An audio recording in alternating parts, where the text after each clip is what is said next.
We can bridge that gap, and he's coming to the microphone now, Governor Bobby Jindal of Louisiana. Governor, welcome to the Girard at Large show. Thank you so much for being with us here today. Well, it's great to be with you live. I enjoyed being with you on the phone earlier this week. Yeah, and I have to tell you, that was an impressive interview for a couple reasons. One, I want to thank you for extending the time that you gave us, but Sid Glassner, our education host on our show, I thought asked you some tough but fair questions about the testing and the assessments, and I have to say I was more than impressed by the level of detail that you were able to respond to the questions that he raised. Let me ask you this. Are you that detailed in your knowledge of that many issues that someone you don't know in an interview bring it up? You've got a reputation. We're kind of talking about this a little bit as a policy wonk. Well, that's right. Well, and thank you for saying that. My wife teases me. She goes, "If I asked you what you wanted for dinner, you'd say, all right, 3 things." Because I always answer every question with 3 points I want to make. Look, I think one of the things that does set me apart is we have spent the last year and a half thinking very hard about what the next president should do, not just how they should get there. And I think that's different. I'm surprised other people aren't doing that. We're the only ones with a specific plan on how to repeal and replace Obamacare, 16-point plan. Only one with a detailed energy plan, over 40 specific recommendations, a plan on not only health care and energy, but education, on foreign policy. I think it's important because the next election is going to be about substance, not personalities. We need to change this direction of this country in a big way if we're going to recapture the American dream for our children and grandchildren. It can't just be about telling jokes, one-liners, speeches, or great TV ads. It has to be about substance. It has to be about a vision for how do we recapture the opportunities our parents left for us so our kids aren't the first generation who inherit fewer opportunities than we inherited from our parents. And, Governor, just so you know, to my left is Jim Gaudet, our public safety anchor, and to our right is another man who's had the honor. It's Ben Sorrow from had you yesterday. Absolutely. NTK. So you mentioned energy, and the state of New Hampshire is being crushed by energy costs like few ever. What can you say to the people of the state of New Hampshire about how a President Jindal, if you decide to run, would handle energy issues? Because when we're paying 10, 11 cents per kilowatt from our state monopoly utility. Sure. Well, and look, we need affordable energy. It's the lifeblood of our economy. America is blessed to have more oil, coal, natural gas combined than any other country in the world. We have the most advanced renewable energy sector when it comes to solar, wind, biofuels, as well as nuclear. Unfortunately, we have an administration who's standing in the way of affordable energy. And it's not just the Keystone Pipeline, though it does include that. It's not just that you haven't seen increases in production on public lands, federal lands that you've seen on private lands. It is that.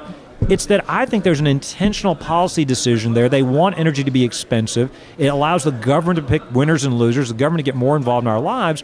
Here's what affordable energy has done for Louisiana. We have some of the most affordable energy rates in the country.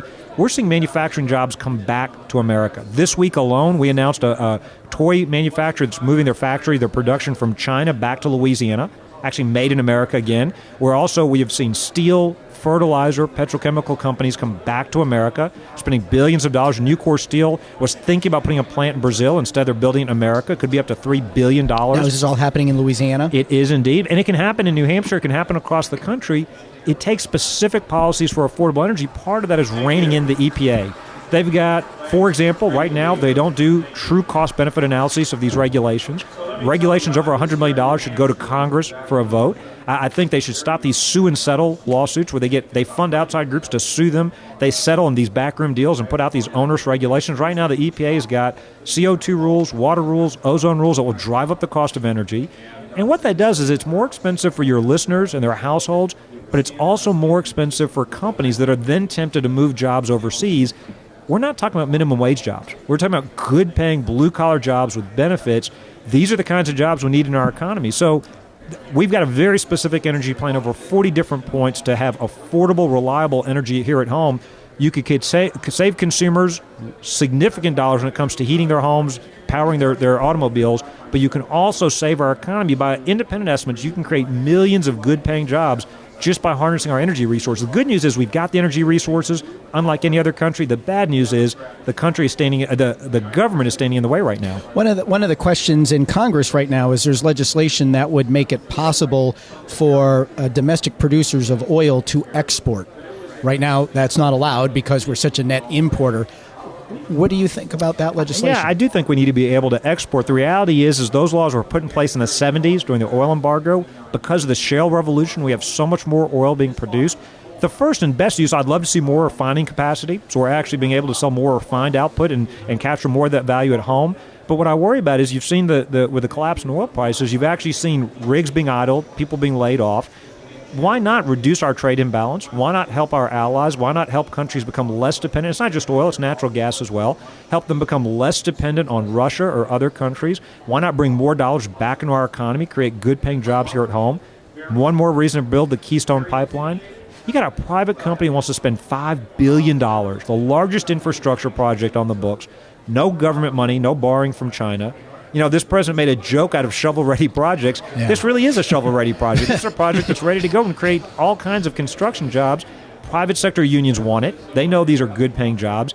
So I think it was a policy that is now outdated, and it's actually resulting in the loss of jobs here at home. Again, I'd love to see us use that energy for the highest and best use. I'd love to see us refine it and then be able to sell it. But I think we've got to move away from this flat ban on exports. I think it's hurting our economy today. One of your areas of expertise is healthcare, and if you want to share a little bit about your background in that with our audience, that'd be great. But I'm curious about how I'm repeal Obamacare. Sure.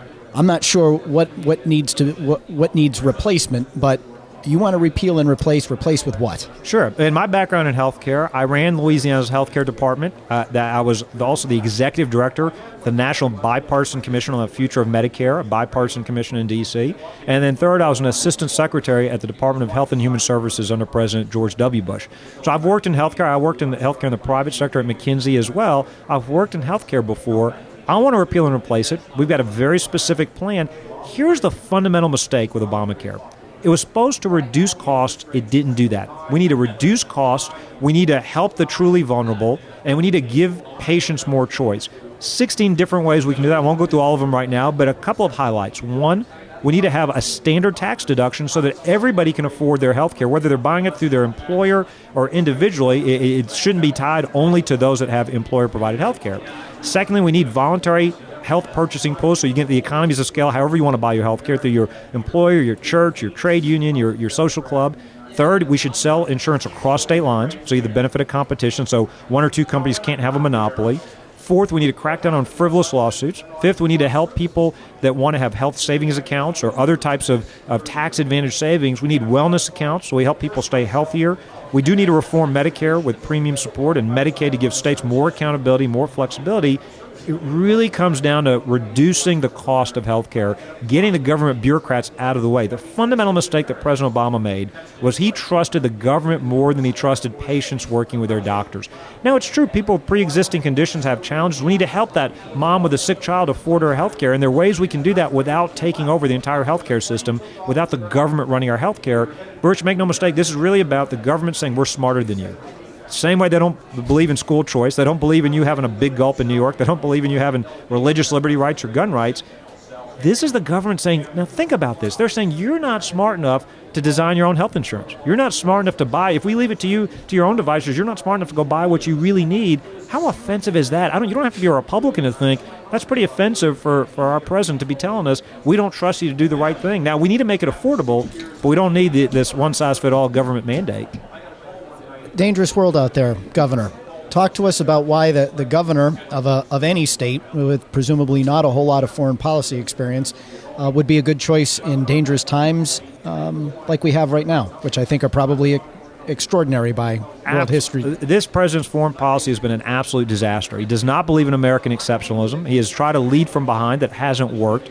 I think that what makes a successful foreign policy, it involves someone who's got a clear vision for where America needs to go and then is willing to answer detailed questions. I'm willing to do that. We put out a detailed paper again on foreign policy, on defense spending. It really needs to boil down to this. The best way to avoid war is to prepare for it. We need to invest in our military. We need to be the strongest country in the world, unequivocally, unambiguously. Secondly, our friends need to trust us. We refuse to stand with Israel right now against Hamas and Hezbollah. We send the message that we're not a reliable partner. Our enemies need to fear us. Putin is in the Ukraine because back in 2009, this president took out the missile interceptors from Poland and the Czech Republic. Our enemies don't fear or respect us. In Iran, we're about to allow them to become a nuclear power. I believe that would start a nuclear arms race in the Middle East. I think you'd see the Egyptians, the Turks, the Saudis all wanting their own nuclear capabilities. A successful foreign policy is not leading from behind. It's not saying America's one in the family of nations. It is saying that we're the indispensable country. We are the most important country in the world. We're the strongest country, most important country when it comes to freedom, and we need to stand proudly and defend our interests. I think people forget President Reagan deployed troops less frequently than the presidents before and after him because he understood peace through strength. We're about to spend more of our economy on the federal government these last few years than any time since World War II, and yes, a smaller portion of it on our military. That makes no mistake about it. The Constitution tells the federal government they've got to do one thing. It orders them to protect our country. Now, this president's got the federal government doing all kinds of other stuff they shouldn't be doing, and he's ignoring our basic responsibility. I think it starts by securing and defending our country. Yes, we got to hunt down and kill ISIS and these radical Islamic terrorists. The president won't even name the enemy, by the way. But he is going to protect us against medieval Christians. Don't worry. He's got the Crusaders under control. Yeah, he's got that and the JV team. But the biggest foreign policy debacle that he could leave behind would be allowing Iran to become a nuclear power. That's an existential threat to Israel, to Europe, and fundamentally to America. We need a candidate. We need a president who understands peace through strength is more than a slogan.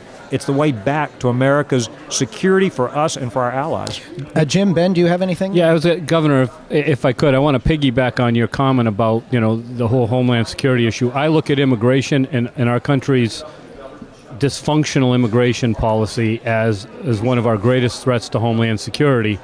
And that also segues into this current administration is willing to spend more money helping out illegal immigrants in this country than they are to our veterans and our armed forces people who have clearly been out there in the front lines. And I would just like to have you speak to your concerns or your policies in that regard, please. Absolutely. A couple of things. One, so amnesty is not constitutional, and it's been a disaster as a policy. I went to the border myself last year, and I was amazed. I think most of us have this view of the border that it's going to be guarded and people are going to be sneaking across at night.